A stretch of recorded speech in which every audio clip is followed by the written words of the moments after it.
Oh yes, we're here, back better than ever. Thanks for making us part of your night. This is Sports Buzz, bringing you everything you need to know in the world of sports. Alongside Chris Ballas, I'm Clifton McSwain, so let's not waste another minute. Nothing wrong with a little bit of Jay-Z on your Memorial Day. Show me what you got right here on 98.7 FM, ESPN Radio. I'm Larry McSwain, and this is Read Between the Lines. 800-585-1051. We're live in our Tribeca studio. In the city of Bridgeport, basketball is more than just a sport. It's a way of life. The 2015 Harding Presidents understand this, and they realize one big win against their crosstown rivals, the Central Hilltoppers, will not only bring them a city championship back to Harding, but will finally get them the respect they feel they deserve. Welcome to another edition of Sports Buzz. Thanks for tuning in. I'm Clifton McSwain. Now, do you remember the awkward transition from high school to college? I mean, it was terrible for me. But could you imagine being a superstar athlete, being recruited across the country, the pressure from fans, the alumni, coaches? I mean, it's unbearable for any teenager. But today, we're going to talk to Michaela Dole from California, superstar volleyball player. I mean, not only has she met expectations, but she's lived up to the hype. As the investigation continues with the incident concerning Thabo Sefolosha and the NYPD, reports say a police officer was in fact an instigator outside the Manhattan nightclub on April 8th. Following his arrest, Sefolosha suffered a season-ending leg injury, in which he claims was caused by the NYPD. Sefolosha and his teammate, Peter Antic, were both arrested outside New York City's One Oak for trying to keep police from setting up the crime scene. The altercation took place the same night. Indiana Pacers forward and former New York Knick Chris Copeland was stabbed outside the same nightclub. Video footage shows police officers using excess force against Sefolosha during the arrest. The NBA Players Union is currently doing its own investigation. I don't know about Chris, but have you ever heard of two people who want the same job deciding to help each other get the same exact job? Well, sources say Jameis Winston and Marcus Mariota have been working out together before the NFL Combine. All quarterbacks are scheduled for their on-field workouts this Saturday. Ryan Flaherty, who is training both guys in San Diego, tells Yahoo Sports, both guys wanted to work with each other. They both want to be that guy, and they'll fight for it. They are really pushing each other. Flaherty is also quoted saying that both Heisman Trophy winners' work ethic truly matches their talent. Both QBs are expected to be taken early in the first round. The United States women's national team, who are looking for its first FIFA World Cup since 1999, defeated China 1-0 on Friday in Ottawa. The team has advanced to the semifinals and play the number one ranked German side. Captain Carrie Lloyd scored the one and only goal in the 51st minute of play. Now check this out. According to ESPN, it's been over 400 minutes since USA has last allowed a goal in the Women's World Cup. Impressive. I see you, Hope Solo. Now on the other hand, I never thought I would see Alex Rodriguez being nominated for an award this year. But to my surprise, A-Rod has actually been nominated for an ESPY, the category Comeback Player of the Year. I'm not sure how that's going to turn out, but we do have Yankee highlights. Who do you see going all the way this year, going to the finals? If I'm looking at the Western Conference, it's a lot of teams, very competitive. I mean, that matchup in the first round with OKC and Golden State is going to be a dandy. You have the Memphis Grizzlies, the San Antonio Spurs. You still have the Clippers. So the West is really, really tough. And then the East, too, everybody thinks it's just a two-man race with Chicago and Cleveland, but you can't sleep on Atlanta. They're leading the conference right now. You can't count out the Washington Wizards or the Toronto Raptors. So if I had to put my hand down and make a statement right now, I would think that the Golden State Warriors is going to come out the West, and I'm going with Chicago Bulls. I think they're 2 years away. I'm not, sold on LeBron and Kevin Love and Kyrie. I think when they match up against Chicago, they're going to have a hard time, or Atlanta. I don't think their team really plays together, it's really cohesive, so I'm looking at Chicago coming out the East. And now, if you had to make a prediction right now, who's your MVP this year? Who's your All-Star MVP? I'm going with Steph Curry. Okay. I mean, he's an entertainer. He's putting his team on his back. He's clutch. The way he plays the game is smooth, electric. It's exciting. So I'm going with Steph Curry this year. His contract off of his, not performance, but his skill set. I mean, I thought the game was about wins. The man has brought the Seahawks to the Super Bowl. So would you Twice. pay Trent Dilfer more than you pay Dan Marino then? Listen, let's stay on topic. We're talking about Russell Wilson right now, all right? Check this out, though. The last 3 years, Russell Wilson has gone 36, 12, started all 48 games. It makes $1.5 million. Check this out. Jay Cutler, 20 and 21 in the last 3 years, $16 million. Matt Stafford, 21 and 26, last 3 years, $17 million.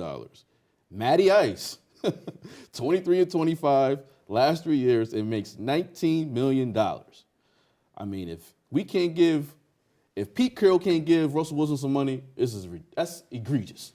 I don't understand why you Knicks fans are so upset. I mean, you finally have a pick that is valuable. You're right where you need to be at 4. I mean, the last time you guys had first-round picks was in 2008 and 2009. And you guys picked Danilo Gallinari and Jordan Hill, which they're serviceable players. You know, they get the job done as far as their talent will let them. But, I mean, this time around, 2015, you lost, you 10 games, and now you have a valuable pick that can change the franchise around at number 4. You can take the secret, the dark horse of the draft, which is the point guard who played in China this year, Emmanuel Mudiay. Many scouts had him as the number 1 prospect for this year's draft if he didn't go to China and play. Or you can go big with the kid from Spain, Parengas, 6'11", stretch 4, who can shoot, plays above the rim. Only thing he's lacking is the size for NBA 4. But the European scouts say his game is where it needs to be at his age. And you got a choice of taking the 2-guard/3 from Duke, Justice Winslow, who really showed up in the Final Four, the NCAA tournament. So Knicks fans, don't be dismayed. Don't feel disgusted that you got the number 4 pick in this draft. I don't want to see Steve Mills' face looking like that either. Lottery night. We got a shot at that. Come on, man. Don't do that. We lose hope when leadership lose hope. The Bronx Bombers in Houston. No score, bottom of the 3rd. 2 outs. Carlos Correa singles to center. Conger rounds second, and the Astros are up 1-0. Bottom of the 6th. Astros up 1-0. Evan Gattis gets one to drop in the center field. Jose Altuve scores, and the Astros are now up 2-0. Top of the 7th. Chris Johnson, rubbing for his hometown, tells Will Harris to get that out of here with a 3-run blast. The Yankees take the lead 3-2 with one swing of the bat. Bottom of the 7th. Chasen Sherriff, pitching for the Yankees in relief, goes to work, strikes out Tucker, then Conger, and finally Springer. Now, bottom of the 9th, Dylan Betances in to seal the deal. Gets Tucker to pop up, and the Yankees win 3-2. Hometown hero Chris Young goes 3 for 4 with 3 RBIs. Dream about becoming a professional athlete, envisioning themselves hitting a game-winning shot, leading a team to the Super Bowl, or hitting a walk-off home run. Those same kids all hope one day they'll be drafted to the NBA, NFL, or Major League Baseball. Jonathan Sellers has a different dream. Jonathan Sellers is in a lane of his own. It's Sunday morning. Jonathan Sellers is hard at work as the full-time organist at the Russell Temple Church in Bridgeport, Connecticut. At night, he is also working on his game in hopes of joining the Professional Bowlers Association. Jonathan started bowling at an early age. His love for the game grew instantly. My grandfather brought me and my cousins every Saturday to Town Fair Lanes in Stratford, and that's where it all started. My dad was an avid bowler. He had us in the bowling alley when we were young, in leagues. I remember going to town fair bowling lanes, and that's when he got us to bowling. And then after he taught us, then we taught Jonathan. And then when he went to Worcester, he joined the bowling league. He was there. Then he said he always wanted to own town fair bowling lanes. That was one of his dreams when he was growing up. But then when they sold it, that kind of shattered it. But then he took a break from bowling, which I didn't think was the wisest choice, but I'm a mom. And he went into basketball during high school. But that's how he started, by my dad being an avid bowler. A lot of people think bowling is not a sport. In fact, they believe it's just a recreational game. I have my PBA card for about 2 years now. But this past year, I bowled in a PBA regional, and I finished second place. So that really gave me the confidence to keep going and grinding to get that first PBA title. The real key to bowling is being consistent. Like, from the pros are the most consistent, because the object of bowling is everybody wants to strike. So when you say physical, everything. So that's why if I always wipe my shoes off, wipe my ball off to get in a consistent rhythm, so my body is doing the same thing over and over, so I can be consistently doing the same thing and try to strike all the time. So you have to be physically, actually you have to be in shape too. Be in shape to endure long tournaments, because there's certain tournaments that have long formats with long multiple games, and your body got to withstand all of them, basically. So. Tom Clark, commissioner of the PBA, estimates out of 250 bowlers competing in the World Series of Bowling, 10 are African American. The reason why I feel like there's a lot of lack of black bowlers in PBA is finances. I feel like a lot of black bowlers know that the financial reward is not the same as like a basketball or baseball, football. You're not getting no $1 million contract when you get to the PBA. So I feel like that's one. And two, I feel like we don't discipline ourselves to really learn our crafts and gain the knowledge about the sport so we can perform with the elite.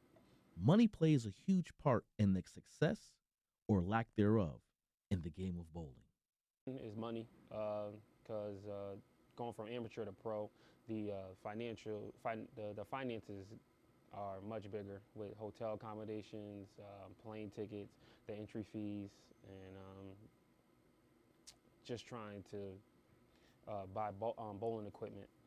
And number two is just having the confidence and just the physical and mental aspect of the game to be mentally strong to perform on the PBA level.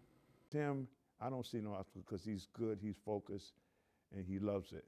I don't think he would have an obstacle because he right now he travels to Vegas, he travels to New York, he travels all over Connecticut.